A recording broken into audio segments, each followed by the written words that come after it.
teaching, we're alive. We're like diamonds in the sky. Teach bright like a diamond.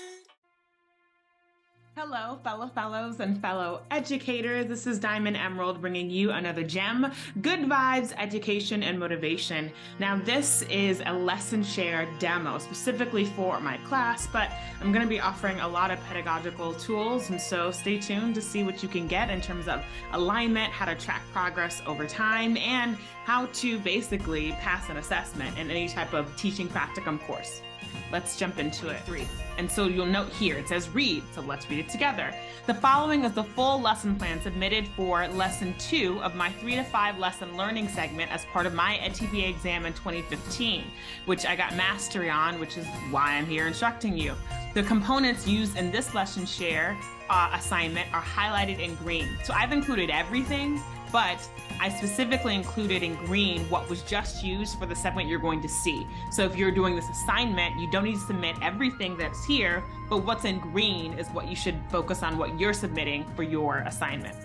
I'll make this a little bit bigger. And so we have here the topic of the 3 to 5 learning segment, answering short response questions using a writing strategy, teacher candidate, first name only, Diamond, that's me. All right, then we have our date. So now this template is from the EdTPA exam that I took in 2015. You know, your lesson plan template, whether you're one of my students or not, it does not have all of these cumbersome details. But here's some things that I do want to highlight: how the student is referred to in this text. These are all things that you should be thinking about, even if it isn't in your lesson plan. The primary learning target: by May 2015, the learner will be able to answer short response argumentative written assignments. The area of curriculum we're focusing on is academic writing. The secondary learning target: by May 2015, when writing a short response, the learner will independently use the RACE strategy, read, answer, cite, explain, to self-monitor and improve the coherence of his response by correctly using the strategy 80% of the time for 5 consecutive days as recorded on a self-monitoring checklist. There's a lot in here, but I'm hitting all the components of making sure that I have a SMART goal, making sure that I have a strategy, making sure I have criteria for success. Even that self-monitoring and the 80%, all of those things are related. And then we have on the side just things to help me make sure that I'm meeting those goals. Not in your lesson plan, but they're valuable regardless. Now we get to universal assign for learning principles. I've listed 3 here, right? For just this portion, I would only need 1. I mentioned this in our last seminar. Focus on 1 and nail it. I use 3. Maximize transfer and generalization. Then I explain how I'm going to do that. Tools and assistive technology. You're going to see that, but I've explained why I'm using this. This is pre-COVID, right? So we have different things to think about. Not everyone's just doing this. And then supports for practice and performance. So the strategy is key, and what I'm using to make sure that he has fluency in writing this short response answer. We have some other things listed here that I'm not going to go over. Then we get to the bulk of the actual lesson plan, what's happening and when. And so you see here, what is going to appear in the video is mainly this first section. We note here, this is 5, 10, so we got 15, 18, 23, right? This is more than enough time. But note, I do these things in a short amount of time in the video.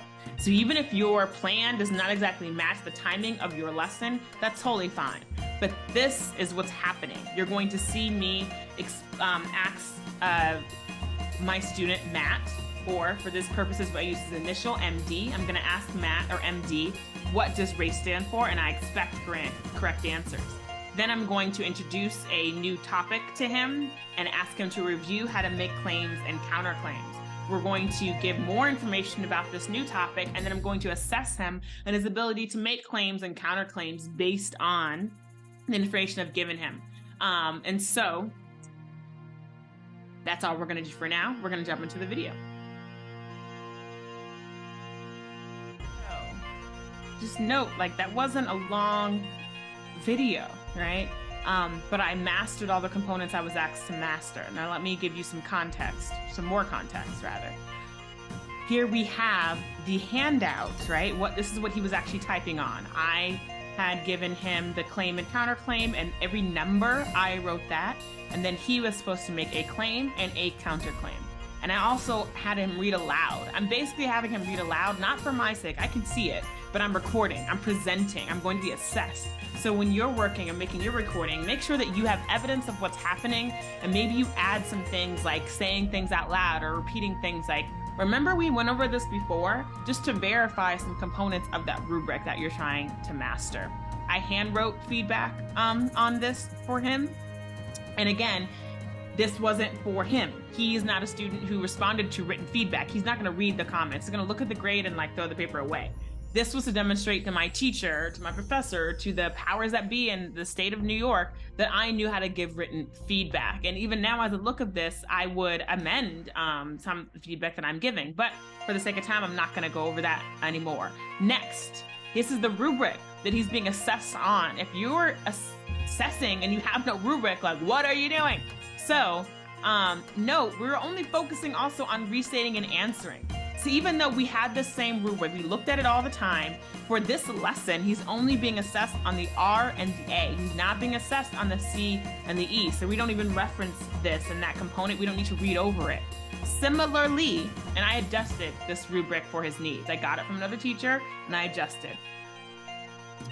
This is how we monitored progress together. He had a graph, I had a graph. My graph is much prettier than his graph. This is the one I submitted, but we both spent time doing it. I made this graph. We even talked about, the scale and how to space things out. Each lesson was dated. This is a 3 to 5 lesson learning segment. So there were 5 lessons in this learning segment. So there are 5 days where I'm tracking progress. In the first lesson, I'm not measuring citing evidence and explaining. In the second lesson, I did not measure explaining. But here in the third, we're measuring some more. Note too, in this lesson, for what he was doing, he had a tendency to trail on and say more than what the question asked. As I grew in my teaching practice, there was a style and a moment where we transitioned where we wanted to have students write a because statement as their full restate and answer. Then their citation would include something from the text and more of their own opinion at the end. So if I was teaching this another method, that because statement might be crucial to getting a correct restate and answer, but not on this rubric. For him, he needed to isolate his idea so he could learn how to not go off the rails and get completely off track. But just note, I'm consistent with what I'm assessing him on and what it says in my rubric, right?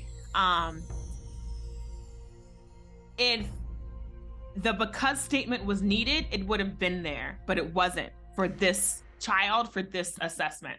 That's something I could think about for later practices.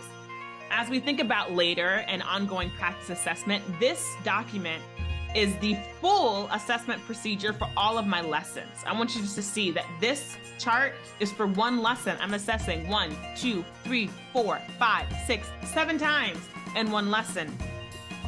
On the lesson plan handout, if you go back to that, the assessment protocol, this is what we're doing for lesson 2 that you saw. 1, 2, 3, 4, 5, 6, 7, 8, 9 times in lesson 2. And that video alone, that 7-minute video, you saw me assess 1, 2, 3, 4, 5 times. You're not having to write this out like I did for this exam, but this is how you should be thinking. I want you to pay particular attention to the feedback, verbal utterances. I could do something like, and he would know what that meant. That is assessment that I am tracking, and how I perform, also how my student performs and responds to me.